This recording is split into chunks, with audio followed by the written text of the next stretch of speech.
হবিগঞ্জের মাধবপুরে ঢাকা সিলেট মহাসড়কের আন্দিউরা এলাকা। ভোররাতে যাত্রীবাহী বাসের সাথে সংঘর্ষের পর খাদে পড়ে যায় মালবাহী ট্রাক। এতে ট্রাকে থাকা 4 আরোহী নিহত হন। আহত হন বাসে থাকা কয়েকজন। পরে নিহত ও আহতদের উদ্ধার করে ফায়ার সার্ভিস।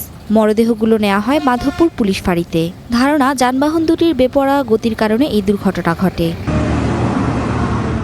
ভোররাতে সড়ক দুর্ঘটনায় 3 জনের প্রাণ ঝরেছে ফেনীতে। ঢাকা চট্টগ্রাম মহাসড়কে রামপুর এলাকায় অ্যাম্বুলেন্সকে পেছন থেকে ধাক্কা দেয় একটি বাস। মহাসড়কে তৈরি হয় জটলা। সে সময় বেপরোয়া গতিতে আসা দেয়াল পরিবহনের বাস ধাক্কা দেয়।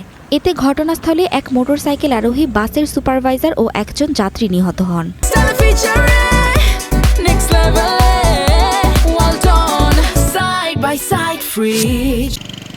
বান্দরবানে নিয়ন্ত্রণ হারিয়ে খাদে পড়ে যায় সৌদিয়া পরিবহনের একটি বাস। ভোরে সুয়ালক বিশ্ববিদ্যালয় এলাকায় ঘটে এই দুর্ঘটনা। এতে আহত হন অন্তত 30 জন। তাদের ভর্তি করা হয়েছে হাসপাতালে। কয়েকজনের অবস্থা গুরুতর।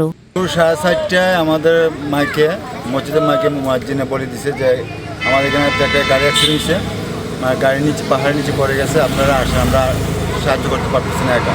একজন খুব মুমূর্ষু অবস্থায় এবং বাকি 3 থেকে 4 জন মোটামুটি অবস্থায় খারাপ অবস্থা ছিল। এই 3 থেকে 4 জন রোগীকে আমরা মেডিকেল কলেজ হাসপাতালে রেফার করেছি। বাকি 5 থেকে 6 জন আমরা এখানে বান্দরবান সদর হাসপাতালে ভর্তি রেখেছি। এছাড়া লালমনিরহাটে ইজি বাইক ও বাস সংঘর্ষে একই পরিবারে 10 জন আহত হয়েছেন। Mithila Anjum, star news.